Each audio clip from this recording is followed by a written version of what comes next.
Hello guys, so magandang araw ulit sa inyong lahat. So sa araw na ito ay itong ating sasakyan, i-convert natin siya ng dual auxiliary fan. Kasi kung mapapansin po ninyo, mag-isa lang yan. So gagawin natin siyang dalawa at ituturo ko kung paano ang tamang pag-wiring para hindi magkaroon ng problema sa ating sasakyan. So ito, kailangan din iayos. Para may lagay natin yung isa, yung bago na binili. Actually ito yon. Dahil medyo malaki, kailangan natin baklasin muna itong ito. So baklasin natin ito at ma-fit natin siya doon. So panoorin nyo hanggang matapos kasi i-discuss ko rin kung ano ba ang tamang pag-wire, umpisa sa mga relay, sa fuse, para hindi magkaroon ng problema. At saka napakalaking tulong po sa ating makina pagka dalawa yung auxiliary fan ng ating sasakyan. Hindi lang sa makina, kundi pati sa paglamig ng ating compartment.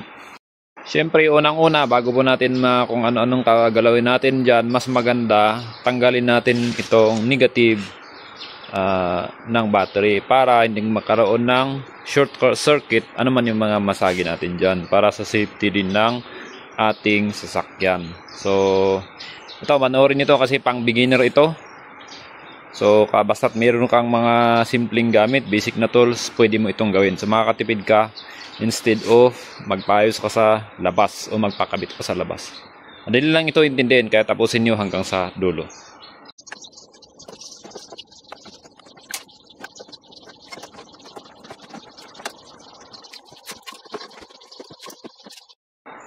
So, yan, dahil pwede natin itong itabing pwede na natin itong ipasok itong pangalawang condenser, auxiliary fan.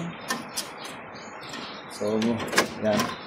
So, mamaya, imamount ko na lang ito. Make sure lang na hindi tumatama yung fan blade sa kanyan condenser. So, ngayon guys ay, di ba, naikabit na po natin yan. Na-fix natin ng maayos itong ating dalawang auxiliary fan. Make sure natin na hindi tumatama yung blade sa condenser. And yung arrow ng ikot dapat parehas yan para hindi mali yung buga ng hangin. So ngayon ito yung original niya, nakakabit na yan. Ito hindi pa, so kaka-install lang natin yan. So hanapin natin kung saan ba natin siya dapat ikabit. So yun, ngayon hanapin natin saan natin i-connect itong positive wire nitong ating bagong auxiliary fan. So para malaman yan, hanapin natin yung tamang wiring niya. Pero para mas madaling intindihin, gagawin ko muna siya, titestingin, then ipapaliwanag ko siya na naka-diagram para mas madaling masundan, lalo na yung mga bago. Kasi ito yung relay ng ng ating auxiliary fan, tsaka yung compressor. Dito natin hahanapin yung pagkakabitan ng ating auxiliary fan. Kasi ipaparallel lang actually yan. Kung gusto natin na sumabay siya sa pag-switch ng original niya ng auxiliary fan. Kasi yung iba, ang ginagawa nila, nilalagyan nila ng manual switch. Pero ang mahirap doon kasi pag mali yung paggawa at hindi mo siya dinaan sa engine. Pag pinatay mo yung makina at nakalimutan mong patayin yung manual switch, i-drain niya yung battery. O di kaya naman, pwede mo siyang ikabit doon sa engine, sa ignition switch, para pag pinatay yung makina, mamatay din siya.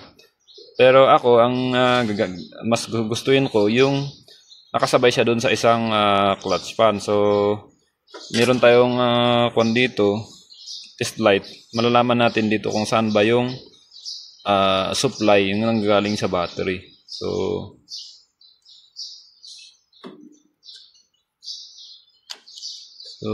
sige, saglit lang. So yan mapansin nyo, 12.3 volts yan. Ibig sabihin, yan yung positive na nakadirect dun sa battery, pero may fuse yan. Kaya ang gagawin natin, hanapin natin, kasi hindi natin pwedeng idiretso dito na ikabit dun, isupply dun sa ating isang relay para dun sa bagong auxiliary fan, kasi baka magkaroon ng overloading at bibigay yung ating fuse. So mas maganda, separate siya ng relay, separate siya na fuse na galing sa battery. So ayusin ko muna din, mamaya ipapakita ko sa diagram kung paano ba dapat gawin. So ito na siya guys, so naka-dual auxiliary fan na yan. At automatic na rin na nag-shut off yung ating auxiliary fan sabay doon sa clutch fan ng compressor. So mas maganda na yung kuwan niya ngayon. Lamig sigurado, mas mabilis lumig, and hindi na masyadong hirap yung makina magpalamig. Kasi yan nga, nandiyan nga yung dalawang auxiliary fan niya na magbibigay ng lamig doon sa kanyang condenser. So yung wiring niya, kapakit yan muna kasi hindi ko pa inayos, pero ayusin ko yan mamaya para hindi siya makalat. Ginawa ko lang muna ng ganyan para may pakita ko sa inyo. So ayan o, titigil yung fan. Mamaya pag ikot na naman yan.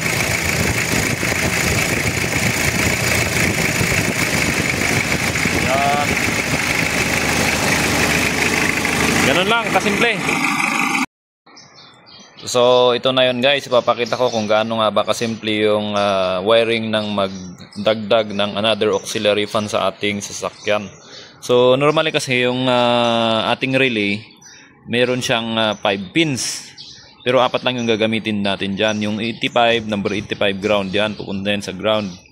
Yung 30, yan yung pupunta sa positive. Tapos yung 86, yun yung ilalagay natin sa compressor. Yung para pinakamabilis, kung ano yung wire na papunta doon sa compressor, yun na yun, yung pupuntang 86.